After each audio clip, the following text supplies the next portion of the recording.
Welcome back to CMA Telugu. So మనం ఈరోజు GST గురించి స్టడీ నోటు స్టార్ట్ చేసామండి. సో ఏం చాప్టర్ అంటే లివే అండ్ కలెక్షన్ ఆఫ్ ట్యాక్స్ అనమాట. సో జిఎస్టీని ఎలా లివే చేస్తారు అండ్ దానికి సంబంధించిన ట్యాక్స్ని ఎలా కలెక్ట్ చేస్తారు అనేది ఈరోజు టాపిక్. సో దీంట్లో ఏమి ఇంక్లూడ్ అయి ఉంటాయంటే ఈ స్టడీ నోట్లో సప్లై గురించి ఉంటుంది. సప్లై అనేది ఒక chapter and scope of supply. So సప్లైకి సంబంధించి స్కోప్ ఏంటి and composite and mixed supplies అంటే ఏమిటి అండ్ లివే అండ్ కలెక్షన్ అంటే ఏమిటి అండ్ కాంపోజిషన్ లివే అంటే ఏమిటి అండ్ ఎగ్జంప్షన్స్ అంటే ఏమిటి, person liable to pay GST, supply of goods or services or both to or by special economic zones. So మనం goods supply చేసినా సర్వీస్ సప్లై చేసినా అవి స్పెషల్ ఎకనామిక్ జోన్స్ అని కొన్ని ఉంటాయి. సో వాటికి సప్లై కనుక చేస్తే గూడ్స్ చేయని సర్వీసెస్ చేయని ఈ రెండిట్లో ఏదైనా చేసినా మన స్పెషల్ ఎకనామిక్ జోన్స్ అంటారు కదా, సెజ్ అంటారు కదా, అలాంటి ఏరియాస్లో సప్లై చేస్తే ఎలా ట్యాక్స్ లివే అవుతుంది అనేది ఈరోజు టాపిక్ అనమాట. సో సప్లైని ఎలా కలెక్ట్ చేస్తారు అండ్ ఎలా లివే చేస్తారు అనేది ఈ చాప్టర్ ఈ స్టడీ నోట్లో మనకి తెలుస్తుంది అనమాట. సో ఫస్ట్ సప్లై అంటే ఏమిటి? So taxable event. సో మనకి ట్యాక్సిబుల్ ఈవెంట్ అంటే మనకి ట్యాక్స్ పే చేయాల్సిన ఈవెంట్ అనమాట. అంటే ఏంటి? Taxable event under GST law is supply of goods or service or both. It means no supply no GST. So ఇప్పుడు మనం బయింగ్ అండ్ సెల్లింగ్ అంటాం కదా. సో గూడ్స్ అయినా ఇన్వాల్వ్ అయి ఉండొచ్చు ఆర్ సర్వీసెస్ అయినా ఇన్వాల్వ్ అయి ఉండొచ్చు or both goods and services involve అయి ఉండొచ్చు. సో ఇన్ కేస్ మనం చేసే ట్రాన్సాక్షన్లో రెండు గూడ్స్ కానీ సర్వీసెస్ కానీ ఏదైనా ఇంక్లూడ్ అయి ఉంటే కనుక అది సప్లై అవుతుంది. ఏదర్ బయింగ్ ట్రాన్సాక్షన్ అయినా అయిండొచ్చు ఆర్ సెల్లింగ్ ట్రాన్సాక్షన్ అయినా అయిండొచ్చు. అలా కాకుండా నో సప్లై నో జిఎస్టీ అంటే ఏంటి? ఒకవేళ అక్కడ గూడ్స్ లేవు, సర్వీసెస్ లేవు, అసలు అక్కడ ఏది లేదు, నో సప్లై. సో అప్పుడు జిఎస్టీ కూడా లివే చేయాల్సిన అవసరం లేదు. So it means no supply no GST. Supply లేని చోట జిఎస్టీ కూడా ఉండదు, అంటే జిఎస్టీ అనేది లివే అవ్వదు. Next, the term supply has been inclusively defined in the act. The meaning and scope of supply under GST can be understood in terms of following 6 parameters, which can be adopted to categorize a transaction as supply. So ఒక ట్రాన్సాక్షన్ని supply అనాలి అంటే ఈ కొన్ని categorise చేసి కొన్ని చెప్పారండి. ఇవన్నీ కూడా ఆ ట్రాన్సాక్షన్లో ఉండాలన్నమాట. 6 పారామీటర్స్ ఉన్నాయి మనకి. ఈ 6 కూడా ఆ ట్రాన్సాక్షన్లో ఇన్వాల్వ్ అయితే ఆ ట్రాన్సాక్షన్ని మనం సప్లై అంటాం.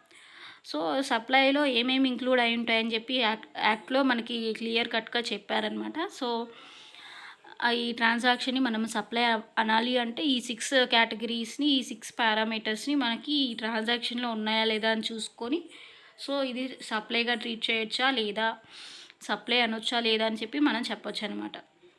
సో ఫస్ట్ది ఏంటి అంటే supply of goods or services. అంటే ఏంటి?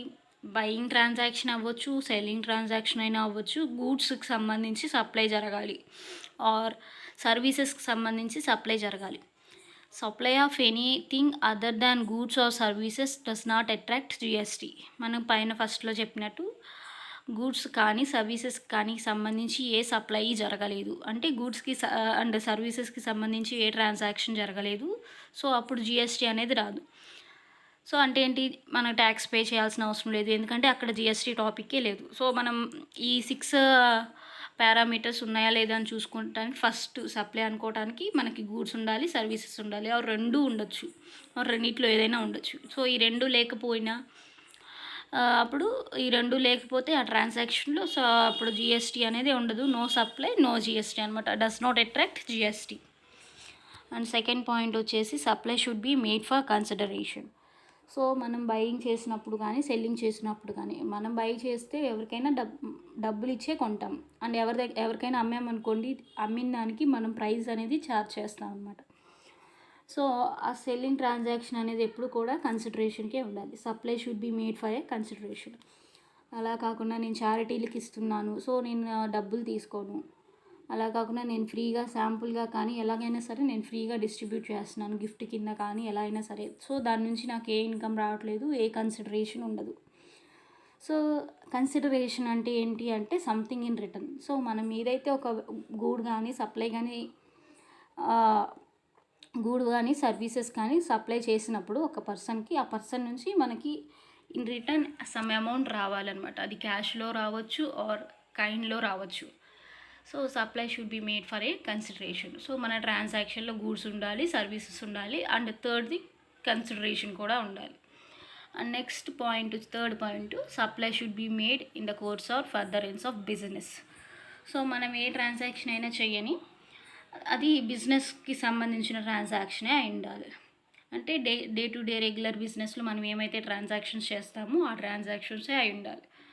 అలా కాకుండా మనం ఒక ఫిక్స్డ్ అసెట్, క్యాపిటల్ అసెట్ కనుక మన బిజినెస్లో తెచ్చిపెట్టుకున్నాం అనుకోండి, దాని నుంచి మనకి ఏమి ఫ్యూచర్లో బెనిఫిట్స్ ఏమీ రావట్లేదు. సో దాన్ని డైలీ ఏం పర్చేస్ అండ్ సేల్ చేయట్లేదు, దాన్ని ఓవర్గా తీసుకొచ్చి మన బిజినెస్లో కానీ ఒక ఫిక్స్డ్ అసెట్ లాగా తీసుకొచ్చి ఇన్స్టాల్ చేసుకున్నాం. సో అలాంటివి ట్రాన్సాక్షన్లో ఏంటి అంటే మన బిజినెస్కి కోసం అది చేయలేదన్నమాట. So supply should be made in the course or furtherance of business. అలా కాకుండా మన బిజినెస్ ఎక్స్టెండ్ చేయడం కోసం కొత్త కొత్త గూడ్స్ని ఆర్ ప్రోడక్ట్స్ని ప్రొడ్యూస్ చేయొచ్చు. సో ఇలాంటిది ఒక కండిషన్ అనమాట. సో ఆ ట్రాన్సాక్షన్లో ఇలాంటి ఇంటెన్షన్ ఉండాలి. ఆర్ రెగ్యులర్గా మన ట్రేడ్ ప్రాక్టీస్లో మనం ఏమైతే గూడ్స్ పర్చేస్ అండ్ సేల్ చేస్తున్నామో అలాంటి ట్రాన్సాక్షన్ అయి ఉండాలి. And next, supply should be made by A taxable person. So taxable person అంటే ఏంటనేది ఇంకా డీటెయిల్గా చూద్దాం. కానీ ఆ సప్లై ఎవరైతే చేస్తున్నారో మనకి ఆ పర్సన్ అనేవాడు మనకి ట్యాక్సబుల్ పర్సన్ అయి ఉండాలి. So supply should be a taxable supply.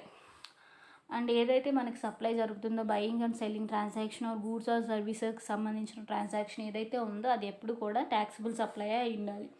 And A person దగ్గర నుంచి అయితే మనం సప్లై తీసుకుంటున్నామో ఆ పర్సన్ మనకి ట్యాక్సబుల్ పర్సన్ అయి ఉండాలి. ఒకవేళ మనమే వేరే వాళ్ళకి సప్లై చేస్తున్నాం అనుకోండి, మనం ట్యాక్సబుల్ పర్సన్ అయి ఉండాలి.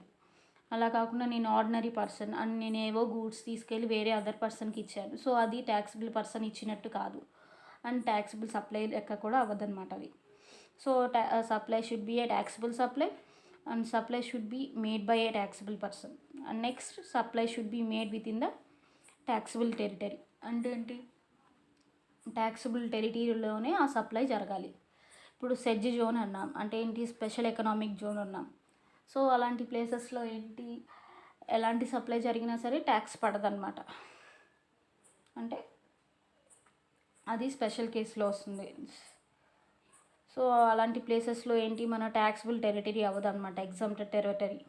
అప్పుడేంటి, ఆ పర్టికులర్ టెరిటరీలో ఏ ట్రాన్సాక్షన్ చేసినా కానీ అది ఎగ్జామ్ట్ అవుతుంది. సో దాని మీద ఏ ట్యాక్స్ బిల్ పడదు. కానీ మనం చేసిన ట్రాన్సాక్షన్ని సప్లై ట్రాన్సాక్షన్ అనాలి అంటే ఈ 6 కండిషన్స్ సాటిస్ఫై చేయాలి. సో సప్లై అనేది ఎప్పుడు కూడా ట్యాక్సబుల్ టెరిటరీలో చేయాలి. సో ఈ 6 కండిషన్స్, ఫస్ట్ ఏంటంటే మన ట్రాన్సాక్షన్లో గూడ్స్ అండ్ సర్వీసెస్ ఇన్వాల్వ్ అయి ఉండాలి అండ్ ఆ గూడ్స్కి సర్వీసెస్కి సంబంధించి కన్సిడరేషన్ ఛార్జ్ చేసి ఉండాలి అండ్ ఆ గూడ్స్ అనేవి ఇన్ ఫర్దరెన్స్ కోసం or in the course of business కోసం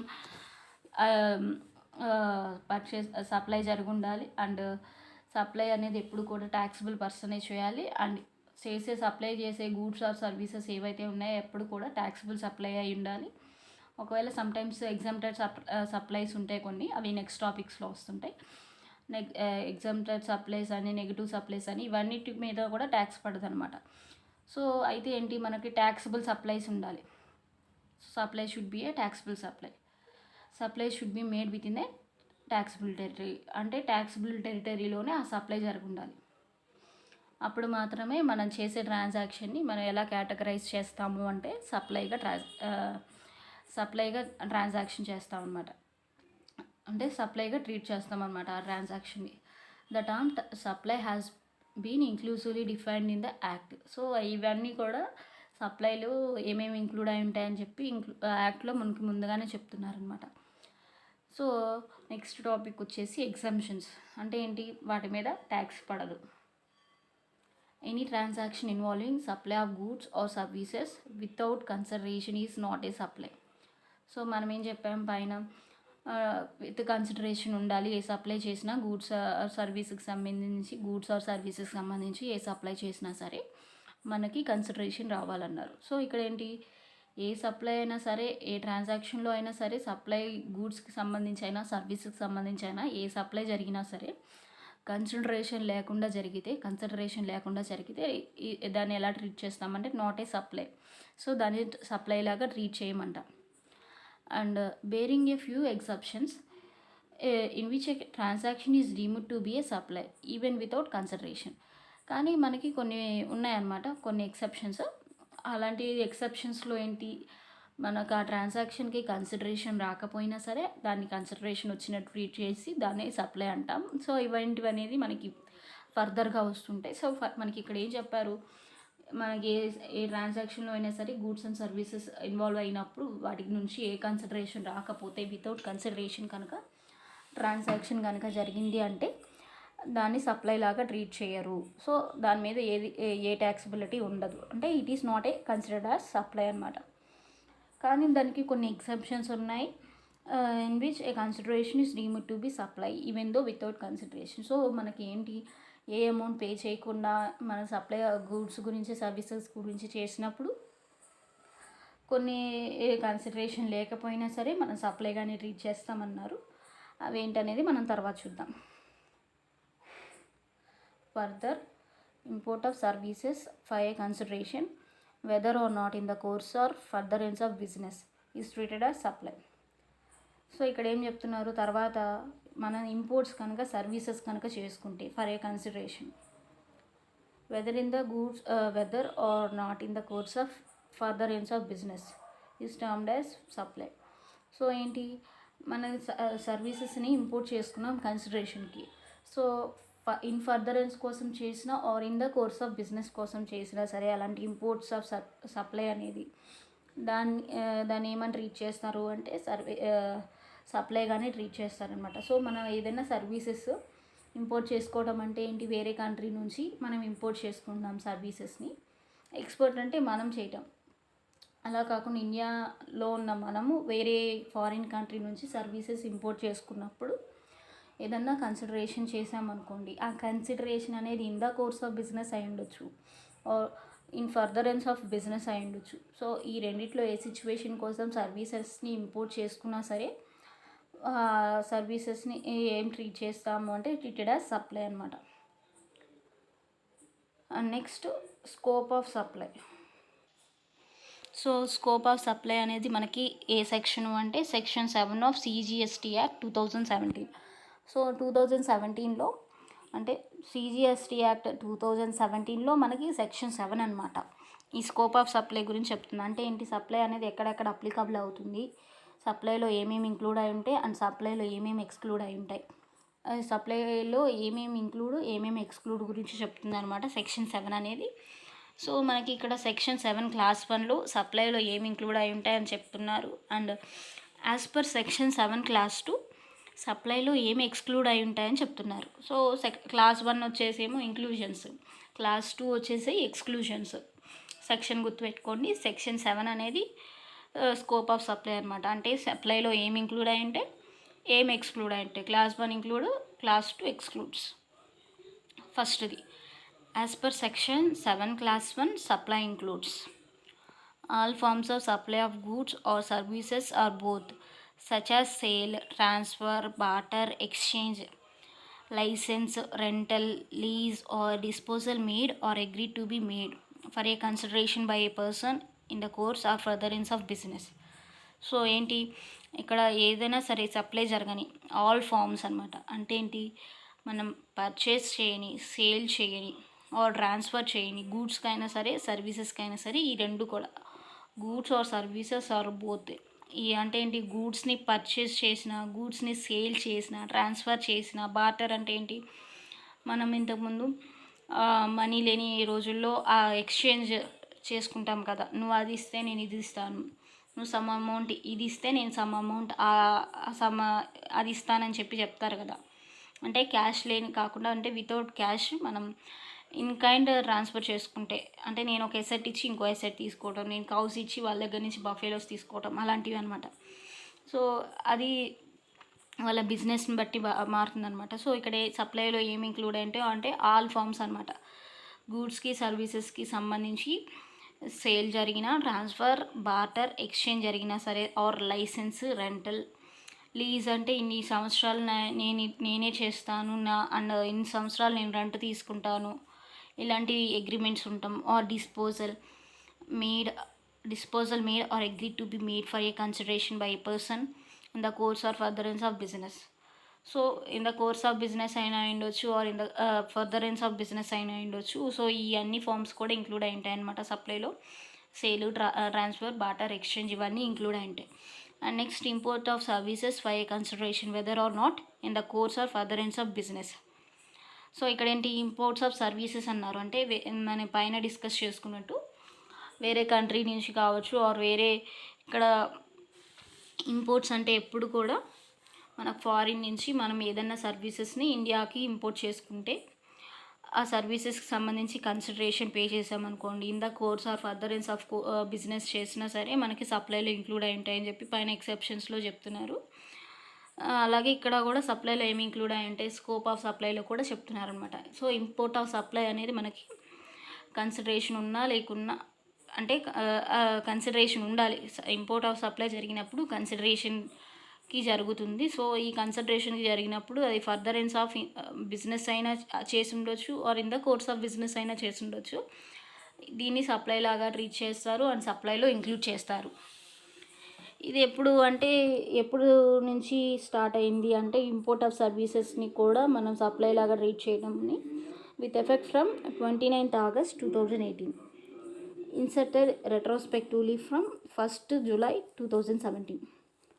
సో ఇది ఎప్పటి నుంచి ఉందంటే 29th July 2018 నుంచి ఉందన్నమాట మనకి. ఇంపోర్ట్ ఆఫ్ సప్లైని కూడా అంటే ఇంపోర్ట్ ఆఫ్ సర్వీసెస్ని కూడా, అంటే ఇంపోర్ట్ ఆఫ్ సప్లై అన్న ఇంపోర్ట్ ఆఫ్ సర్వీస్ అన్న రెండు ఒకటే. సో మన సర్వీసెస్ని కానీ గూడ్స్ని కానీ సప్లై చేసినప్పుడు సప్లై అని అంటాం కదా. సో ఇంపోర్ట్ ఆఫ్ సప్లై ఎప్పుడు కన్సిడరేషన్కే జరుగుతుంది. సో అలా జరిగినప్పుడు అది కూడా సప్లైలానే ట్రీట్ చేస్తారు అండ్ సప్లై ఇంక్లూషన్స్లో అది ఉంది. Next, the activities specified in Schedule 1 made or agree to be made without a consideration. So మనకి Schedule 1లో కొన్ని యాక్టివిటీస్ చెప్తున్నారు. సో ఈ Schedule 1లో చెప్పిన యాక్టివిటీస్ అన్నీ కూడా సప్లైలో ఇంక్లూడ్ అయి ఉంటాయి. సో అది అగ్రీడ్ అయినా సరే, కన్సిడరేషన్ లేకపోయినా సరే, Schedule 1లో ఏమైతే చెప్పారో, ఈ Schedule 1 అంటే ఏమిటి అనేది మనం నెక్స్ట్ డిస్కస్ చేద్దాం. సో ఈ Schedule 1లో ఏమైతే యాక్టివిటీస్ చెప్పారో, కన్సిడరేషన్ ఉన్న యాక్టివిటీస్ చెప్తున్నారు దానిలో, అండ్ కన్సిడరేషన్ లేని యాక్టివిటీస్ చెప్తున్నారు. సో మనకి కొన్ని యాక్టివిటీస్ అంటే కొన్ని సర్వీసెస్ కానీ కొన్ని గూడ్స్ కానీ కన్సిడరేషన్ లేకుండా సప్లై చేసినా సరే వాటిని సప్లై లాగే ట్రీట్ చేయమన్నారు. అంటే ఏంటి, డీమ్డ్ సప్లై లాగా ట్రీట్ చేయమన్నారు. సో ఇది Schedule 1లో చెప్తున్నారు. ఈ Schedule 1లో చెప్పిన యాక్టివిటీస్ అన్నీ కూడా సప్లైలో ఇంక్లూడ్ చేస్తారు. అది ఎప్పుడు నుంచి చేస్తున్నారు అంటే, అది కూడా 29th August 2018 నుంచి చేస్తున్నారు.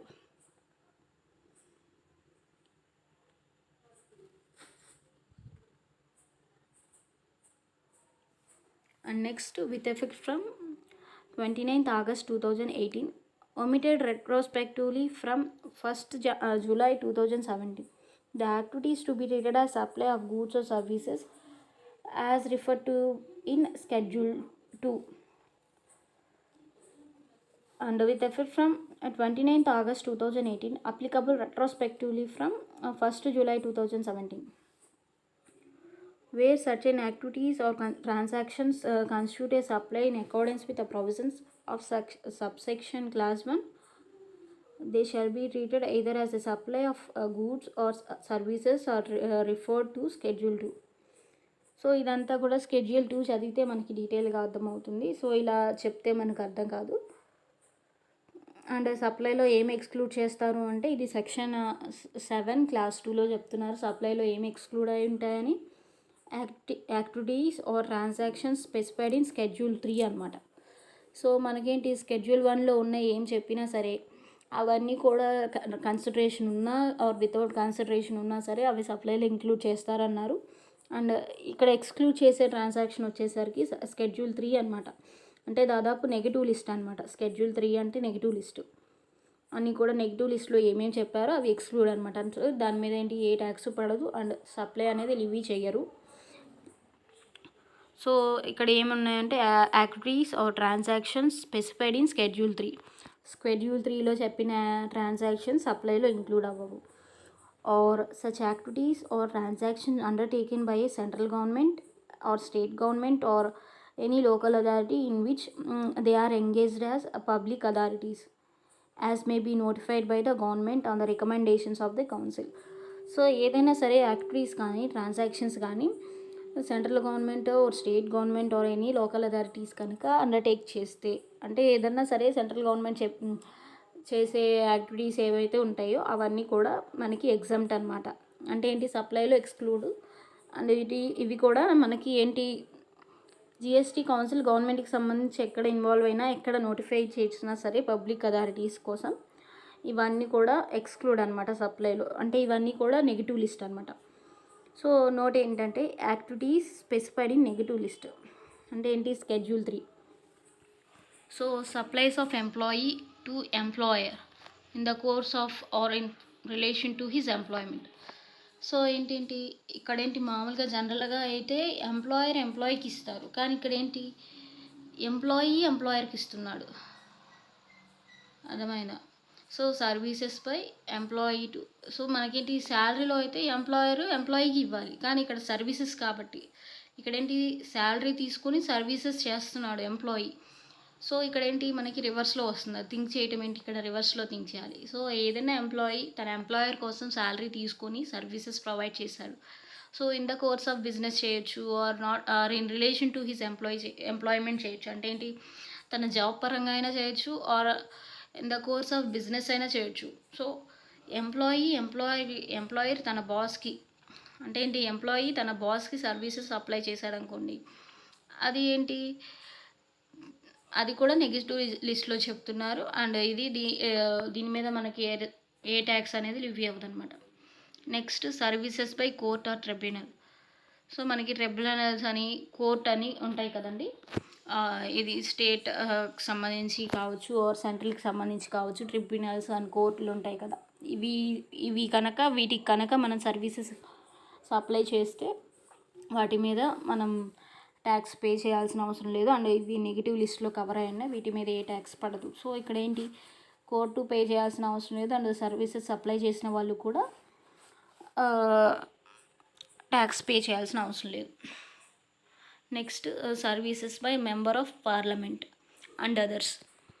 సో ఇది కూడా అంతే క్యాజువల్గా, ఏ సర్వీసెస్కైనా సరే మెంబర్స్ ఆఫ్ పార్లమెంట్ అంటే ఏంటి, పార్లమెంట్లో ఎవరైతే మెంబర్స్ ఉంటారో వాళ్ళు ఏదైనా సర్వీసెస్ ప్రొవైడ్ చేసినా వాళ్ళు ట్యాక్స్ పే చేయాల్సిన అవసరం లేదు. అండ్ అదర్స్, పార్లమెంట్ కాకుండా ఇక్కడ లోకల్ అథారిటీస్ అవ్వచ్చు, అది ఏదైనా సరే మెంబర్స్ అయినా ఉండొచ్చు. సో అలాంటి మెంబర్స్ ఇక్కడ పార్లమెంట్ కాకుండా అసెంబ్లీ మెంబర్స్ అయి ఉండొచ్చు. సో ఇలాంటి వాళ్ళు ఏదైనా సర్వీసెస్ కానీ ఏదైనా చేసినప్పుడు వాళ్ళకి ఆ సప్లై ఆఫ్ సర్వీసెస్ మీద ఏ ట్యాక్స్ అనేది పడదు, ఎందుకంటే ఇది ఒక నెగిటివ్ లిస్ట్ అనమాట. Next services by funeral, burial etcetera. అంటే ఏంటి, మనకి ఎవరైనా చనిపోయినప్పుడు మనకి ఫ్యూనరల్స్ అని జరుగుతుంటాయి. అంటే ఏంటి, అంత్యక్రియలు ఇలాంటివి అంటారు కదండి, చివరి చూపు ఇలాంటివి వాటికి మనం ఏదన్నా సరే సర్వీసెస్కి సంబంధించి అమౌంట్ ఇంకర్ అయినప్పుడు ఆర్ అలాంటి సర్వీసెస్ మీద మనం ట్యాక్స్ పే చేయాల్సిన అవసరం లేదు, ఎందుకంటే అది నెగిటివ్ లిస్ట్ అనమాట. And next sale of land or building.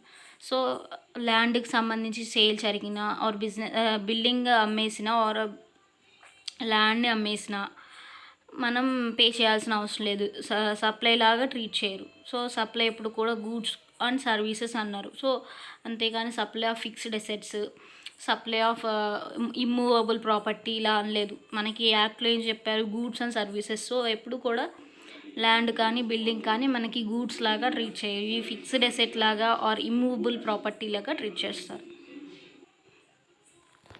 Next actionable claims other than lottery, betting and gambling. So మనకి ఆక్షనబుల్ క్లైమ్స్ అనేవి ఉంటాయి. సో అవి కూడా మనకి సప్లైలో ఇంక్లూడ్ చేయరనమాట. అంటే ఏంటి, సప్లైలో ఎక్స్క్లూడ్ చేస్తారు. ఇవి కూడా మనకి నెగిటివ్ లిస్ట్లో చెప్పారు. ఆక్షనబుల్ క్లైమ్స్ అంటే ఏంటంటే, మనం ఏదైనా సరే కేసు కానీ సూట్ కానీ ఫైల్ చేసి దాని నుంచి మనం ఆ కోర్టు కేసులో గెలిచినప్పుడు కానీ ఆర్ ఇలాంటి సూట్ ఫైల్ చేసినప్పుడు అంటే ఏదైనా సరే పోలీస్ స్టేషన్లో కంప్లైంట్ ఇవ్వటం ఇలాంటి ఇల్లీగల్గా ఏదైనా సరే యాక్షన్ జరిగినప్పుడు మనం ఏమైనా అమౌంట్ రిసీవ్ చేసుకున్నా ఆర్ ఏదైనా అమౌంట్ పే చేసినా సరే అవి ఆక్షనబుల్ క్లైమ్స్ అంటారు. అంటే ఏంటి, మనకి రావాల్సింది మనం తెచ్చుకోలేక మనం కేస్ ఆర్ కంప్లైంట్ ఇచ్చి మన పోలీస్ స్టేషన్లో కావచ్చు ఎలాంటి దాంట్లో అయినా సరే సూట్ ఫైల్ చేసి దాన్ని రికవర్ చేసుకుంటున్నాం అనమాట. మనకి ఏదైతే అమౌంట్ రావాలో అలాంటి అమౌంట్ని రికవర్ చేసుకుంటున్నాం. సో అలాంటి దాన్ని మనం ఏమంటామంటే ఆక్షనబుల్ క్లైమ్స్ అంటాం.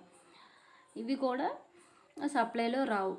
Other than lottery, betting and gambling అన్నారు. సో ఇదేంటంటే అంటే లాటరీకి సంబంధించింది అయితే సప్లైలోకి వస్తుందంట, బెట్టింగ్ గ్యాంబ్లింగ్ సంబంధించింది అయితే సప్లైలోకి వస్తుంది. అలా కాకుండా ఆక్షనబుల్ క్లైమ్స్ అయితే రాదు. సో ఇది ఎక్స్క్లూజన్స్లో ఇచ్చారు కాబట్టి ఆక్షనబుల్ క్లైమ్స్ అనేవి ఎక్స్క్లూడ్ అవుతాయి అండ్ లాటరీ, బెట్టింగ్, గ్యాంబ్లింగ్ ఇవన్నీ కూడా ఇంక్లూడ్ అవుతాయి అన్నమాట. So next, supply of goods from a place in the non taxable territory to other place in the non taxable territory without such goods entering in to India. So ఇక్కడ ఏంటి, non taxable territory అంటే ఏంటి, అక్కడ tax pay చేయాల్సిన అవసరం లేదు. And territory అంటే ఇక్కడ ఏం చెప్పారు, ఆ గూడ్స్ అనేవి ఇండియాకి రాకుండా అట్నుంచి అటే వెళ్ళిపోయినాయి, వేరే కంట్రీ నుంచి వేరే కంట్రీకి వెళ్ళాల్సి ఉంది. సో మధ్యలో మన కంట్రీ ఉంది, ఇండియా ఉంది. సో ఆ గూడ్స్ ఏం చేశాయి, అక్కడ షిప్లోంచి ఇలా రౌండ్గా తిరిగేసి ఇండియా చుట్టూ తిరిగి వేరే కంట్రీలోంచి వెళ్ళిపోయింది. అంటే ఏంటి, ఇండియాలోకి ఎంటర్ అవ్వకుండా సీ వేవ్స్ని ఫాలో అవుతూ, అంటే ఏంటి, మనకి షిప్స్, వెజల్స్ ఉంటాయి కదా, అలాంటి వాటిలోనే గూడ్స్ ట్రాన్స్పోర్ట్ చేస్తున్నారు. సో వేరే కంట్రీ నుంచి వేరే కంట్రీలోకి ట్రాన్స్ఫర్ అవ్వాలన్నమాట సప్లై ఆఫ్ గూడ్స్ అనేవి. సో అవేంటి అసలు ఇండియాలోనే ఎంటర్ అవ్వలేదు. సో అవి రౌండ్గా ఇప్పుడే సపోజ్ పాకిస్తాన్, ఆఫ్ఘనిస్తాన్ ఉంది ఆర్ చైనానే ఉంది, చైనా నుంచి శ్రీలంక వెళ్ళాలి. సో మధ్యలో ఇండియాలోకి రాకుండా డైరెక్ట్గా బోట్ నుంచి ఆర్ షిప్ నుంచి డైరెక్ట్గా అటు నుంచి అట్టే సీ వేస్ని, సముద్రంని ఫాలో అవుతూ వెళ్ళిపోయినాయి. సో ఇక్కడ ఏంటి, అలాంటి సప్లైస్ జరిగినప్పుడు అవి మనకేంటి నాన్ ట్యాక్సిబుల్ టెరిటరీ అనమాట. సో అవి మనకి ట్యాక్సిబుల్ టెరిటరీ అవ్వదు అండ్ అవి ఆ గూడ్స్ మనకి ఇండియాలో కూడా ఎంటర్ అవ్వలేదు. సో అలాంటి గూడ్స్కి మనం సప్లైలో ఇంక్లూడ్ చేయమన్నమాట. So supply of goods from a place in the non taxable territory to another place in the non taxable territory without such goods entering into the India అదనమాట. ఒక non taxable territory నుంచి ఇంకో non taxable టెరిటరీకి goods అనేవి transfer అయినాయి. So ఆ goods అనేవి ఇండియాలోకి కూడా ఎంటర్ అవ్వలేదు, అటు నుంచి అటే వేరే కంట్రీకి వెళ్ళిపోయింది, ఒక కంట్రీ నుంచి ఇంకో కంట్రీకి వెళ్ళిపోయింది. ఆర్ ఒక నాన్ ట్యాక్సిబుల్ టెరిటరీ నుంచి ఇంకో నాన్ ట్యాక్సిబుల్ టెరిటరీలోకి వెళ్ళిపోయినాయి అండ్ ఇండియాలోకి అసలు ఎంటరే అవ్వలేదు, అటు నుంచి అటే వెళ్ళిపోయినాయి. సో అవి సప్లైలో ఇంక్లూడ్ అవ్వవు అనమాట మనకి. And next, supply of warehoused goods to any person before clearance for home consumption. So మనకి వేర్ హౌస్లో కొన్ని గూడ్స్ పెడతాం. సో ఆ వేర్ హౌస్ గూడ్స్ అనేవి మన అసలు క్లియరెన్స్ అని చెప్పి మనకు ఉంటాయి. అంటే ఏంటి, క్లియరెన్స్ చేయకుండానే, అంటే ఏంటి, మనం క్లియరెన్స్ సర్టిఫికేట్ ఇస్తాం అనమాట. మనకేంటి, ఇంపోర్ట్ ఆర్ ఎక్స్పోర్ట్ చేసినప్పుడు మన కస్టమ్ డ్యూటీస్, ఆ డ్యూటీస్, ఈ డ్యూటీస్ పే చేసి క్లియరెన్స్ ఫర్ హోమ్ కన్సంప్షన్ అంటే మనం వాడుకోవడం కోసం మనం తీసుకుంటాం అనమాట, బిల్ పే చేసి ఆర్ ఇలా కస్టమ్ డ్యూటీ ఇలాంటివి చేసేసి మనం క్లియర్ చేసుకుంటాం అనమాట. అప్పుడు ఏంటి, వేర్ హౌస్లోంచి మనం తీసుకురావచ్చు. అలా కాకుండా వేర్ హౌస్ నుంచి అటు నుంచి అటే వెళ్ళిపోయినాయి, ఏ క్లియరెన్స్ జరగకుండా. సో అంటే ఏ క్లియరెన్స్ ఫర్ హోమ్ కన్సంప్షన్ ఇది జరగకుండా వెళ్ళిపోయినాయి. సో అలాంటి సప్లై ఆఫ్ గూడ్స్ అనేవి మనకి ఈ సప్లైలో ఇంక్లూడ్ చేయరు. అంటే ఏంటి, వేర్ హౌస్లో పెట్టిన తర్వాత మనం తెచ్చుకొని మనం వాడుకోవాలి హోమ్ కన్సంప్షన్ కోసం అంటే మనం ఆ డ్యూటీస్ అని, ఈ ట్యాక్స్లని, అవన్నీ ఇవన్నీ ఉంటాయి. ఎందుకంటే మనం కస్టమ్స్ డ్యూటీ ఇవన్నీ పే చేయాలి ఆర్ కొన్ని మనకి క్లియర్ చేయాలి అంటే కొన్ని పే చేయాలన్నమాట. అలాంటి ఏం చేయలేదు, డైరెక్ట్గా వేర్ హౌస్ నుంచి before clearance of home consumption తెచ్చుకున్నారు. సో అలాంటి గూడ్స్ మీద మనం ఏ సప్లైని ఇంక్లూడ్ చేయమన్నమాట. Next, supply of goods by the consignee to any other person by endorsement of documents of title to the goods after the goods have been dispatched from the port of origin located outside India but before clearance for home consumption. So ఇక్కడ ఏంటి, consignee ఎవరైతే ఉన్నారు అంటే ఏంటి, consignor, నేను ఒక దగ్గర ఉన్నాను, కన్సైనీకి నా గూడ్స్ పంపిస్తున్నాను. సో అక్కడ కన్సైనీ ఏం చేశాడు అంటే ఆ గూడ్స్ని వేరే పర్సన్కి ఎండార్స్ చేశాడనమాట. ఎలా ఎండోర్స్ చేశాడు అంటే ఆ గూడ్స్కి సంబంధించిన డాక్యుమెంట్ ఆఫ్ టైటిల్ ఏదైతే ఉందో ఆ టైటిల్ని ఆ పర్సన్కి అమ్మేశాడు ఆర్ ఆ పర్సన్కి ఎండోర్స్ చేశాడు. సో నా గూడ్స్ని, నా కన్సైని వేరే పర్సన్కి అమ్మేశాడు. ఎలా అమ్మేశాడు అంటే డాక్యుమెంట్ ఆఫ్ టైటిల్ని, గూడ్స్కి సంబంధించి మనకి document of title to goods అనేవి ఉంటాయి. సో దాన్ని ఎండోర్స్ చేశారనమాట.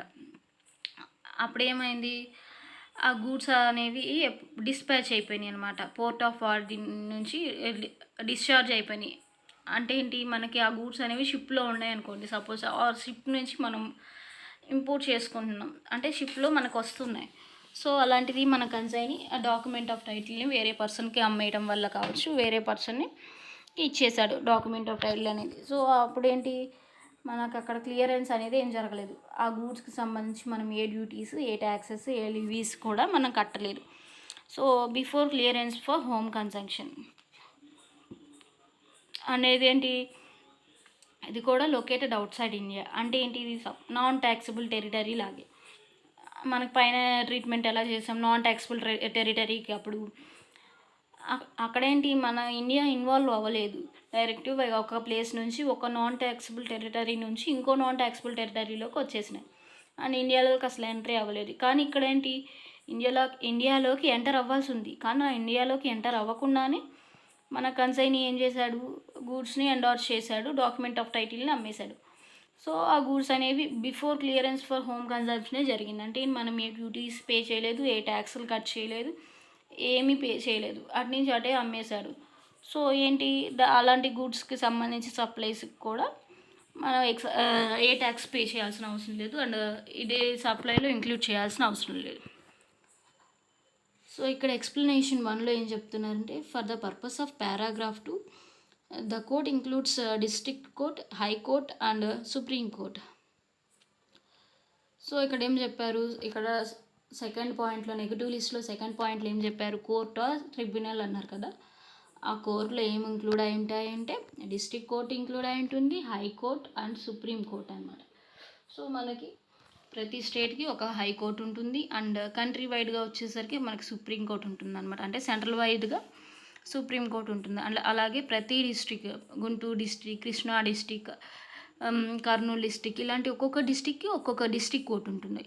సో ఏవైనా ప్రాబ్లమ్స్ డిస్ట్రిక్ట్ కోర్టులో సాల్వ్ అవ్వకపోతే అప్పుడు హైకోర్టులో వెళ్తారు. హైకోర్టులో మ్యాక్సిమం సాల్వ్ అయిపోతాయి, హైకోర్టులో కూడా సాల్వ్ కాకపోతే అలాంటి ప్రాబ్లమ్స్ మన సుప్రీం కోర్టు హ్యాండిల్ చేస్తుంది అనమాట. సో మనకి ఏ ఏ సర్వీసెస్ అయినా సరే సుప్రీంకోర్టు, హైకోర్టు ఇలాంటివి సప్లై చేస్తే ఆ సప్లైస్ మీద ఏ ట్యాక్స్ బదులు పడదు, ఎందుకంటే అవి నెగిటివ్ లిస్ట్ అనమాట. నెక్స్ట్ ఎక్స్ప్లెనేషన్ 2లో ఏం చెప్తున్నారు అంటే, for the purpose of this paragraph the expression warehoused goods shall have the same meaning as assign to it in the customs act 1962. So ఇక్కడ వేర్ హౌస్డ్ గూడ్స్ అంటే ఏం చెప్తున్నారు అంటే, కస్టమ్స్ యాక్ట్ ప్రకారం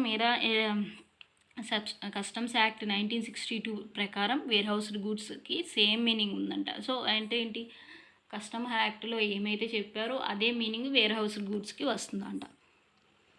and next, as per section 7 class 3 subject to the provisions of subsection 1 class 1A and 2, the government may, on the recommendations of the GST Council, specify by notification the transactions that are to be treated as a supply of goods or not as supply of services, or a supply of goods or not as supply of goods. So ఇక్కడ ఏంటంటే ఏం చెప్తున్నారంటే, మనకు GST council ప్రకారం మనకి ఏం చెప్తారు అంటే, నోటిఫికేషన్ ప్రకారం అయినా చెప్పొచ్చు, ఇక్కడ గవర్నమెంట్ చెప్తుందంట. మనకి జిఎస్టీ కౌన్సిల్ సెంట్రల్ గవర్నమెంట్ చెప్పొచ్చు, మనకి మ్యాక్సిమం అయితే సెంట్రల్ గవర్నమెంటే చెప్తుంది, ఆర్ స్టేట్ వైజ్గా వచ్చేసరికి స్టేట్ గవర్నమెంట్ చెప్తుంది అనమాట. సో ప్రతిసారి ఇక్కడ గవర్నమెంట్ ఏం చెప్తుంది అంటే, నోటిఫికేషన్స్ రిలీజ్ చేసి ఒక పర్టికులర్ ట్రాన్సాక్షన్ని గూడ్స్ అయితే ఉన్నాయి, దీంట్లో సర్వీసెస్ లేవు, ఆర్ ఈ ట్రాన్సాక్షన్లో నీకు సర్వీసెస్ ఉన్నాయి కానీ గూడ్స్ లేవు, ఎలా డిఫైన్ చేసే అథారిటీ ఎవరికి ఉంది అంటే గవర్నమెంట్కి ఉందన్నమాట. So government on the recommendations of the council specify by notification. So నోటిఫికేషన్లో ఏం చెప్తారు అంటే, the transactions that are to be treated as so ఏ ట్రాన్సాక్షన్ని ఎలా ట్రీట్ చేయాలి, ఈ ట్రాన్సాక్షన్ సప్లై, ఈ ట్రాన్సాక్షన్ సర్వీస్. సో ఈ ట్రాన్సాక్షన్లో సప్లై ఉంది, సర్వీసెస్ ఉంది. ఈ ట్రాన్సాక్షన్స్లో ఈ సప్లై లేదు, సర్వీసెస్ లేదు. అండ్ ఈ ట్రాన్సాక్షన్లో గూడ్సే ఉన్నాయి, సప్లై ఆఫ్ సర్వీసెస్ లేవు. అండ్ సప్లై ఆఫ్ సర్వీసెస్ ఉన్నాయి కానీ సప్లై ఆఫ్ గూడ్స్ లేవు. సో ఇలా ఎవరు చెప్తారు అంటే గవర్నమెంట్ చెప్తారు. అండ్ ఎలా చెప్తుంది అంటే నోటిఫికేషన్ ఇచ్చి చెప్తుంది. ఎవరి ద్వారా చెప్తుంది అంటే జిఎస్టీ కౌన్సిల్ ద్వారా చెప్తుంది అనమాట. సో ఈ మనకి నెక్స్ట్ పాయింట్లు అనమాట. అంటే ఏంటి, లైసెన్స్కి సంబంధించి, ఆల్కహాలిక్ లిక్కర్కి సంబంధించి లైసెన్స్ అనమాట. సో ఇది మనకి నెక్స్ట్ క్లాస్లో చూద్దాం. And thanks for watching. Please like, share, subscribe to my channel CMA Telugu. Please like, share, subscribe to my channel CMA Telugu.